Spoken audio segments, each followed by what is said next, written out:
যে মা বোনেরা সকালে ঘর ঝাড়ু দেওয়ার আগে দুইটি কাজ করতে পারে, দুটি আমল করতে পারে, তার কপাল খুলে যাবে ইনশাআল্লাহ। সেই ফ্যামিলির মধ্যে, সেই পরিবারের মধ্যে আল্লাহ পাক এত রিজিক দান করবে আপনি কল্পনাও করতে পারবেন না। আল্লাহ বলছেন লা ইয়াহতাসিব, কত রিজিক যে দিব তুমি কল্পনাও করতে পারবে না। এই জন্য সংসার সুখী হয় রমণীর কারণে। এই কথাটা কিন্তু ফালতু কথা না, এটা কিন্তু সঠিক কথা। একজন স্ত্রী যদি নেককার হয়, একজন স্ত্রী যদি আমলদার হয়, ওই সংসারে কখনো আল্লাহ পাক অভাব দেয় না। কারণ সংসারের মধ্যে অভাব আসার প্রথম কারণ হচ্ছে স্ত্রী খারাপ হলে। স্ত্রী ফজরের নামাজ নাই, আমল নাই, কিচ্ছু নাই, সারাদিন ঘুমায়। যখন সে রান্না করতে যায় মাথার মধ্যে ঘুমটা থাকে না। আর বিশ্বনবী বলছেন মাথার মধ্যে ঘুমটা দেয়া ছাড়া যদি কোনো নারী রান্না করে তার রান্না তোমরা খেও না। বিশ্বনবী এই কথা বলেছেন। আর আমাদের সমাজের কয়জন নারী মাথার মধ্যে ওড়না দিয়ে রান্না করে আপনি বলেন আমাকে? ভালো ভালো ফ্যামিলি, ইসলামিক ফ্যামিলি, আলেমের বউ, সেই তো করে না।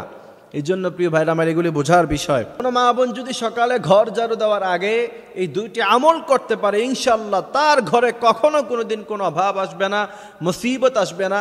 কারণ তার জিম্মা এবং তার পরিবারের জিম্মা স্বয়ং আল্লাহ পাক নিজেই নিয়ে নেবেন। সুবহানাল্লাহি ওয়া বিহামদিহি সুবহানাল্লাহিল আযীম। প্রথম নাম্বার হচ্ছে ফজরের নামাজের পরে তাকে একটি দোয়া পড়তে হবে। আমি দোয়াটা বলে দিচ্ছি এবং মনে রাখবেন এই দোয়াটা পরীক্ষিত একটা আমল। এই আমলটা করলে আপনার জানমালের নিরাপত্তা, আপনার বাড়ি ঘর দোকানপাট সব কিছুর নিরাপত্তা স্বয়ং আল্লাহ পাক মাগরিব পর্যন্ত নিজে নিয়ে নেবেন। এই দোয়াটার পরীক্ষিত আমল। দোয়াটি হচ্ছে আল্লাহুম্মা আনতা রাব্বি লা ইলাহা ইল্লা আনতা আলাইকা তাওয়াক্কালতু ওয়া আনতা রাব্বুল আরশিল কারীম মা শা আল্লাহু কানা ওয়া মা লাম ইয়াশা লাম ইয়াকুন ওয়া লা হাওলা ওয়া লা কুওয়াতা ইল্লা বিল্লাহিল আলিয়্যিল আযীম আ'লামু আন্না আল্লাহা আলা কুল্লি শাইইন কাদির ওয়া আন্না আল্লাহা ক্বাদ হাতা বিকুল্লি শাইইন ইলমা।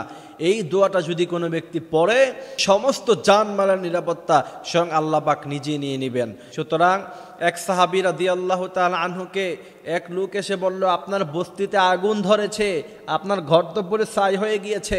তিনি বলছেন কোনো সমস্যা নাই, আমি টেনশন করি না। এভাবে তিনবার বলা হলো, তিনি বলছেন আমার ঘর পুড়ে নাই। এরপরে দেখা গেল ওই ব্যক্তির ঘর আসলেই পুড়ে নাই। তাকে প্রশ্ন করা হলো কি কারণে আপনার ঘর পুড়ে নাই? আপনি বিশ্বাস করলেন এবং আসলেই তা আপনার ঘরটা পুড়ে নাই। ওই ব্যক্তি বলছেন বিশ্বনবীর থেকে দোয়া শিখেছি।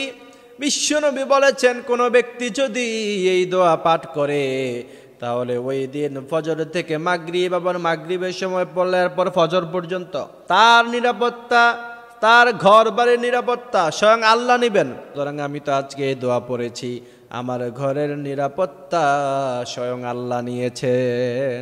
সুবহানাল্লাহ পড়বেন না? এই জন্য প্রিয় ভাইয়েরা আমার, এই আমলটা যেন আমাদের ঘর বাড়িতে যারা আছি স্ত্রীরা যেন পড়ে, মা বোনেরা যেন পড়ে এবং আমরাও পড়বো ইনশাআল্লাহ। দ্বিতীয় নাম্বার আমল হচ্ছে সূরা ইয়াসিনের তেলাওয়াত।